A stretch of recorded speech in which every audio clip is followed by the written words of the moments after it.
Hello guys, तो आज हम स्टडी करने वाले हैं द इंडियन कॉन्ट्रैक्ट एक्ट 1872 के अंदर impossibility of performance and frustration. Impossibility of performance means आपको वर्ड से ही पता चल रहा होगा कि जो एग्रीमेंट हम बना रहे हैं या फिर जो हमने कॉन्ट्रैक्ट बनाया है उसकी परफॉर्मेंस ना हो पाना। ठीक है, यानी किसी भी एग्रीमेंट की परफॉर्मेंस ना हो सके, वहां पर हम बोलते हैं कि इस एग्रीमेंट की परफॉर्मेंस क्या है, इम्पॉसिबल है। और वह कौन से एक्ट होते हैं जिसकी परफॉर्मेंस इम्पॉसिबल होते हैं, कौन से एग्रीमेंट होते हैं और उनका नेचर क्या होता है। तो सेक्शन नंबर जो हमारा 56 है जिसके अंदर डिफाइन किया गया है agreement to do impossible act. कौन से एग्रीमेंट, इम्पॉसिबल एक्ट के लिए जो एग्रीमेंट बनाए जाते हैं क्या वह वैलिड, वॉइडेबल या फिर वॉइड, किस तरह का उसका नेचर होता है और क्या उस एग्रीमेंट की परफॉर्मेंस हो सकती है, एनफोर्स हम उसे करवा सकते हैं या नहीं करवा सकते हैं। इन सब चीजों को हम स्टडी करेंगे सेक्शन नंबर 56 के अंदर। ठीक है, तो आगे बढ़ने से पहले अगर आपने अभी तक हमारे चैनल को सब्सक्राइब नहीं किया है तो पहले चैनल को सब्सक्राइब कर लीजिए और बेल आइकन को भी प्रेस कर लीजिए ताकि आपको हमारे आने वाले वीडियो का अपडेट मिल जाए। तो चलिए शुरू करते हैं। An agreement to do an act impossible in itself is void. अब आपको एक बात सिंपल सी क्लियर हो गई होगी कि जो एग्रीमेंट बनेगा इम्पॉसिबल एक्ट के लिए वह क्या होगा, हमारा वॉइड एग्रीमेंट होगा। ठीक है, अब वॉइड कैसे होगा और वह एक्ट कौन सा होगा, अब आपको यह पता करना है कि जो हमने एग्रीमेंट बनाया है क्या वह इम्पॉसिबल एक्ट के लिए बना है या फिर वह पॉसिबल एक्ट के लिए बना है, कि मतलब उसकी परफॉर्मेंस हो सकती है या नहीं हो सकती है। ठीक है, अब जो हमारा सेक्शन नंबर 56 है उसके अंदर फर्स्ट जो डेफिनेशन है उसके अंदर क्लियर कर दिया गया है कि an agreement to do an act impossible. ठीक है, जो एक्ट इम्पॉसिबल होगा उसकी क्या है, परफॉर्मेंस नहीं हो सकती है और परफॉर्मेंस नहीं होगी तो वह एग्रीमेंट हमारा क्या हो जाएगा, वॉइड एग्रीमेंट हो जाएगा। अब एक इलुस्ट्रेशन है, इलुस्ट्रेशन देखते हैं हम। जो इलुस्ट्रेशन ए दी गई है इसके अंदर A agrees with B, A agree हो जाता है किसके साथ, बी के साथ। To discover treasure by magic the agreement is void, यानी कि जो ए और बी है दोनों मिलकर एक क्या करते हैं, एग्रीमेंट बनाते हैं किस चीज के लिए, ट्रेजर के लिए यानी खजाने के लिए। ठीक है, तो यहाँ पर जो एक पार्टी है वह बोलती है दूसरी पार्टी को, यानी ए यहाँ पर बी को बोलता है कि मैं छड़ी घुमाऊंगा और खजाना ला दूंगा। ठीक है, यानी खजाना मैं ले आऊंगा एक छड़ी घुमाने से ही। ठीक है, तो क्या यह जो हमारा एक्ट है, यह जादूगर है जो ए है वह एक छड़ी घुमाने से खजाना लेके आ सकता है, नहीं लेके आ सकता है। तो यह जो हमारा एक्ट होगा वह कौन सा एक्ट होगा, इम्पॉसिबल। ठीक है, एक्ट क्या है हमारा, इम्पॉसिबल है। और इम्पॉसिबल एक्ट के लिए जो एग्रीमेंट बना है वह एग्रीमेंट क्या होता है, वॉइड एग्रीमेंट होता है। ठीक है, अब इससे आपको कोई और भी क्वेश्चन पूछ ले, क्या इम्पॉसिबल एक्ट है उसकी परफॉर्मेंस हो सकती है, नहीं हो सकती है। जब एक्ट ही इम्पॉसिबल हो गया तो उसकी परफॉर्मेंस कैसे होगी, और परफॉर्मेंस क्या है हमारी यहाँ पर, ट्रेजर के साथ क्या करना, मैजिक के साथ खजाने को लेके आना। तो यहाँ पर जो हमारा मैजिक काम नहीं करेगा, एक्ट हो जाएगा इम्पॉसिबल और जो एग्रीमेंट हो जाएगा हमारा वॉइड। ठीक है, आपको समझ में आ गया। तो चलिए अब आगे बढ़ते हैं। Contract to do act afterwards becoming impossible और अनलॉफुल। अब यहाँ पर इसने क्या कहा है, अब इसने कहा है कि अगर आपने कॉन्ट्रैक्ट बना लिया लेकिन जो हमारा कॉन्ट्रैक्ट बन गया है वह इम्पॉसिबल हो जाता है, यानी जिस समय पर आपने बनाया सब कुछ ठीक था, बिल्कुल ओके था, ठीक है, सारी चीजें बिल्कुल ठीक थी, उस समय पर आपको नहीं पता होता है कि आगे क्या होने वाला है। तो जब उस समय पर आपने कॉन्ट्रैक्ट बनाया तो वह पॉसिबल था, उसकी परफॉर्मेंस भी हो सकती थी, लेकिन वह क्या हुआ, बाद में अगर इम्पॉसिबल हो जाए और अनलॉफुल हो जाए तब क्या होगा। तो यहाँ पर इन्होंने यह भी दे दिया कि तब क्या हो सकता है। तो सेक्शन नंबर जो 56 है हमारा सेकेंड पैरा में बताया गया है, ए contract to do an act which after the contract is made. जब हम एक कॉन्ट्रैक्ट बना लेते हैं उस कॉन्ट्रैक्ट के बन जाने के बाद बिकम्स इम्पॉसिबल, अगर वह इम्पॉसिबल हो जाता है, ठीक है, मतलब उसकी परफॉर्मेंस नहीं हो सकती है, वह पूर्ण नहीं हो सकता है। और by reason of some event which the promisor could not prevent, और बाय सम इवेंट, यह चीज भी बहुत देखने वाली है कि सम इवेंट, कौन सा इवेंट? इवेंट वह जो प्रोमिसर ने क्रिएट नहीं किया है, यानी प्रोमिसर तो उस एक्ट को, यानी उस क्या करना चाहता है, कॉन्ट्रैक्ट को पूरा करना चाहता है, अपने प्रोमिस को पूरा करना चाहता है, लेकिन जो किसी अन्य रीजन से, ठीक है, वह क्या हो रहा है, प्रिवेंट हो रहा है, उसके ऊपर रोक लग रही है, जो हमारा कॉन्ट्रैक्ट है वह क्या हो रहा है, इम्पॉसिबल हो रहा है, ठीक है, उसकी परफॉर्मेंस क्या हो रही है, इम्पॉसिबल हो रही है। Unlawful becomes void when the act becomes impossible और अनलॉफुल, तब किसी अन्य कारण की वजह से ऐसा होने पर भी जो हमारा कॉन्ट्रैक्ट होगा वह क्या हो जाएगा, वॉइड हो जाएगा, ठीक है। ए एंड बी जो हमारी इलस्ट्रेशन है, illustration B, A and B contract to marry each other, A and B के बीच में एक कॉन्ट्रैक्ट हो गया कि एक दूसरे के साथ हम शादी करेंगे। Before the time fixed for marriage A goes married, before the time fixed यानी जब तक समय निर्धारित नहीं हुआ था दोनों पार्टीज के बीच में, ए और बी के बीच में, कि शादी की डेट फिक्स नहीं हुई थी, उस समय से पहले ही जो हमारा एक पार्टी है, before the time fixed for marriage A goes mad, a mad हो जाता है यानी पागल हो जाता है, ए गोज मैड, अच्छा हुआ शादी से पहले ही हो गया, ठीक है, नहीं तो बाद में तो होना ही था इसको, ठीक है।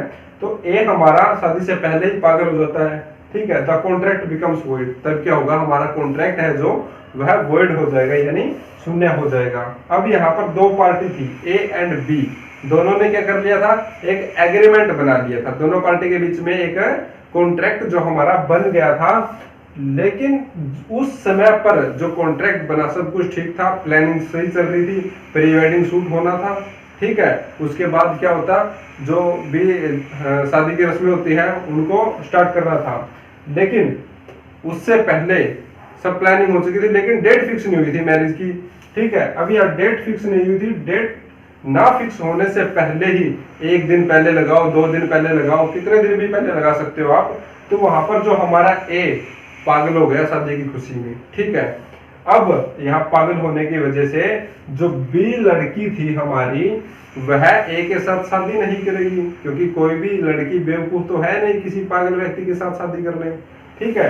अब यहाँ बी नहीं करेगी शादी ए के साथ, अब बी है हमारी जो लड़की है वह ढूंढेगी दूसरा दूल्हा, तो हमारा जो यह कॉन्ट्रैक्ट क्या हो जाएगा, वॉइड हो जाएगा, ठीक है, समझ में आ रहा है ना, क्योंकि पहले इम्पॉसिबल था लेकिन बाद में क्या हो गया, इम्पॉसिबल हो गया, तो इस वजह से वॉइड हो गया, तो इसकी अब क्या है, परफॉर्मेंस नहीं हो सकती है, तो दुल्हनिया किसी और दूल्हे के साथ चली जाएगी, ठीक है।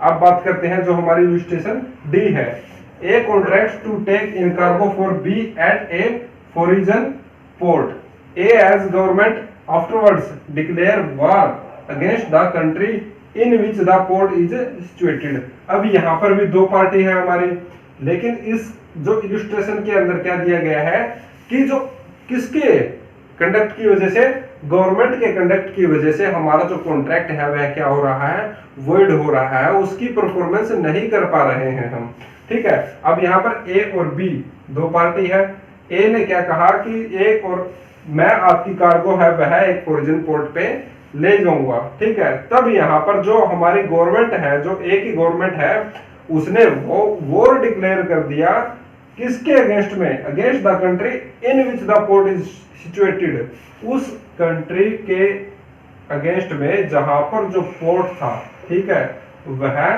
सिचुएट करता है, जहां पर वह पोर्ट है, ठीक है। अब ए क्या अपना जो परफॉर्मेंस है वह कर सकता है, तो ए जो हमारा है वह अपनी परफॉर्मेंस नहीं कर सकता है, तो हमारा कॉन्ट्रैक्ट यहाँ पर क्या हो जाएगा, वॉइड हो जाएगा। तो इसके अंदर मैंने आपको बताया था ना कि reason of some event which the promisor could not prevent, तो यहाँ पर जो यह इवेंट है हमारा प्रोमिसर है उसने प्रिवेंट नहीं किया है, किसने प्रिवेंट किया है, गवर्नमेंट, यानी अदर कोई भी किसी कारण की वजह से ऐसा हो जाए तब वहां पर भी हमारा जो कॉन्ट्रैक्ट होगा वह वॉइड हो जाएगा, ठीक है। अब इसकी एक और इलस्ट्रेशन है, वह भी अलग इलस्ट्रेशन है, जिसके अंदर कुछ अलग दिया गया है। ए और बी, टू पार्टीज है यहाँ पर भी। A contracts to act at a theatre for 6 months in consideration of a sum paid in advance by B. A ने क्या कर लिया, बी से पहले ही एडवांस में पैसे ले लिए, एक कॉन्ट्रैक्ट कर लिया परफॉर्म करने के लिए थिएटर के अंदर 6 महीने तक। On several occasions A is too ill to act, कुछ 6 महीने का कॉन्ट्रैक्ट किया है, कुछ एक ओकेजन पे क्या हो गया कि महीने बाद, 1.5 महीने बाद वह क्या हो गया, बीमार पड़ जाता था। ठीक है, the contract to act on those occasions becomes void, यानी कि उन ओकेजन्स के लिए, यानी उस पर्टिकुलर डे के लिए वह जो हमारा कॉन्ट्रैक्ट था क्या हो गया, वॉइड हो गया, यानी उसने 6 months के लिए कर लिया। तो यह चीजें क्या चलती है, हमारी रेगुलर कॉन्ट्रैक्ट हो गया हमारा यो। ठीक है, यह मैंने आपके एक प्रीवियस वीडियो बनाई हुई है, उसके अंदर बताया भी गया है कि जो हमारे ये कॉन्ट्रैक्ट चलते हैं जो रेगुलर कॉन्ट्रैक्ट होते हैं। ठीक है, तो इसके अंदर क्या हो गया, अब इन दोनों ने कॉन्ट्रैक्ट तो कर लिया, अब 6 month तक है, 6 month के अंदर तो इसको रेगुलर परफॉर्म करना है पर डे। अब पर डे कभी ना कभी इंसान को कुछ ना कुछ तो हो ही सकता है, ये तो है नहीं कि सब कुछ ठीक रहेगा, मशीन तो है नहीं कि चलती रहेगी, आजकल तो मशीनें भी बंद हो जाती हैं। ठीक है, तो अब यहाँ पर क्या हो गया, जो बी लगा लीजिए, बी था, बी ने क्या बोला कि मैं परफॉर्म करूंगा। ठीक है, परफॉर्म करते करते 1 महीने बाद, आफ्टर 1 month, ठीक है, बी क्या हो गया, बीमार हो गया। बीमार होने के बाद जो पर्टिकुलर डे था, यानी 31 यानी कोई भी डेट लगा लीजिए एक फिक्स, या फिर 1 तारीख को, 5 तारीख को, एक दिन, उस दिन क्या हो गया, या बीमार हो गया। और अब इसके बीमार हो जाने के बाद क्या होगा, उस दिन का जो हमारा जो लॉस हुआ था, ठीक है, वहां पर, या फिर हम बोल सकते हैं कि उस दिन का जो हमारा कॉन्ट्रैक्ट होगा वह माना जाएगा वॉइड, कि उस दिन इसने परफॉर्मेंस नहीं की। और परफॉर्मेंस क्यों नहीं कर पाया, क्योंकि वह बीमार हो गया था, जिसकी वजह से वह परफॉर्मेंस करने के लिए क्या था, एबल नहीं था। ठीक है, तो यहाँ पर जो हमारा इस सिचुएशन की वजह से भी एक कॉन्ट्रैक्ट है वह वॉइड हो जाता है। और वैसे तो उस कॉन्ट्रैक्ट को वॉइड कर भी सकते हैं वहां पर, लेकिन इस तरह के कॉन्ट्रैक्ट है वो जो रेगुलरली फर्दर आगे चलते रहते हैं। ठीक है, तो आई होप आपको समझ में आ गया होगा सेक्शन नंबर जो हमारा 56 है। अब इसका जो लास्ट पैरा है वह हम स्टडी करेंगे, जिससे आपको क्लियर समझ में आ जाएगा, पूरा का पूरा सेक्शन है जो हमारा impossibility of performance and frustration. ठीक है, तो चलिए आगे बढ़ते हैं।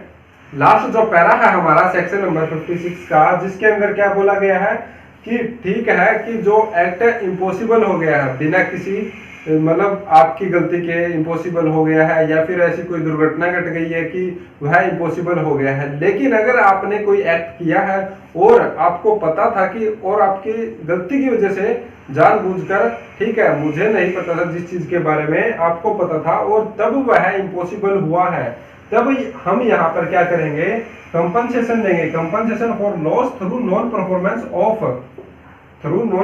Of act known to be impossible और अनलॉफुल।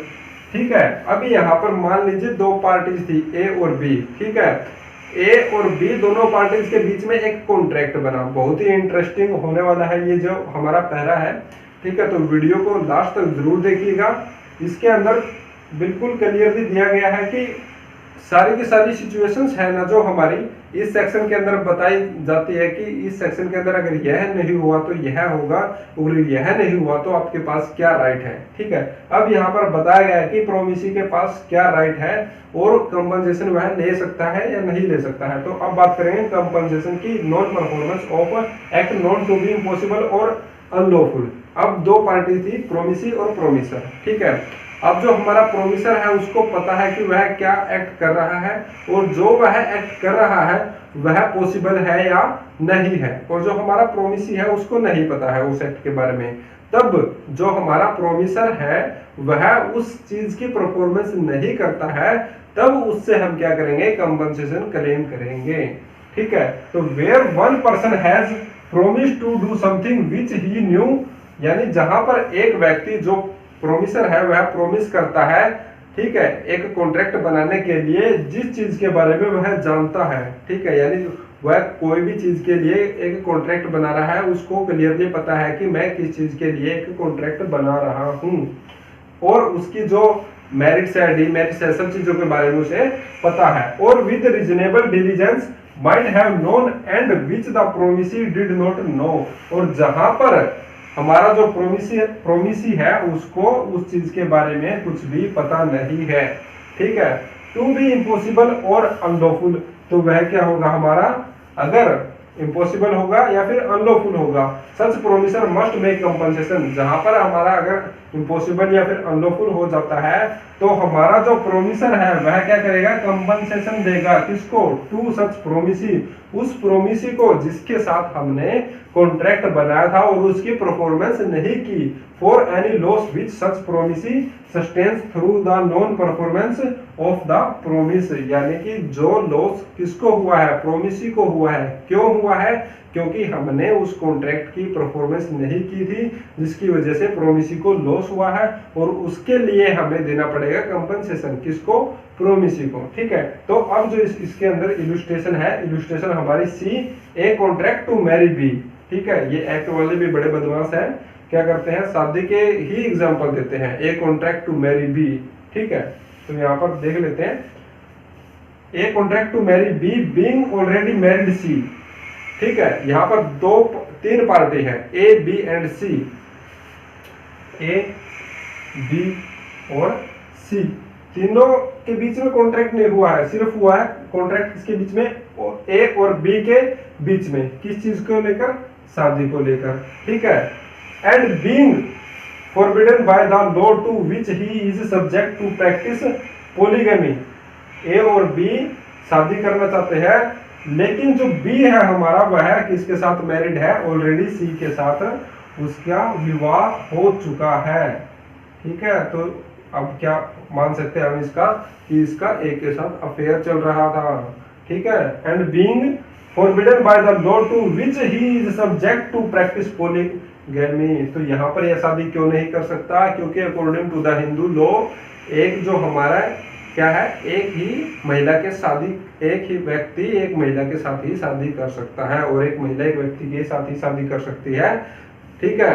और पहले उसकी शादी नहीं हुई होनी चाहिए, अगर हुई है तो उससे डाइवोर्स होना चाहिए या फिर वह विडो होनी चाहिए, और जो हस्बैंड होता है उसकी जो वाइफ है वह जो उसकी डेथ हो चुकी होनी चाहिए, तब ही वह जो नेक्स्ट मैरिज है वह कर सकते हैं, ठीक है। अदरवाइज वह क्या हो जाती है, पोलीगमी हो जाती है। और जो हमारा क्या था, जो अडल्ट्री को हटाने के बाद क्या कर दिया है कि अब सबको छूट मिल गई है कि वह घर से भागते हैं और लिव इन रिलेशनशिप में रहने लग जाते हैं, सर्टिफिकेट बनवा लेते हैं, तो छूट हो गई है सबकी।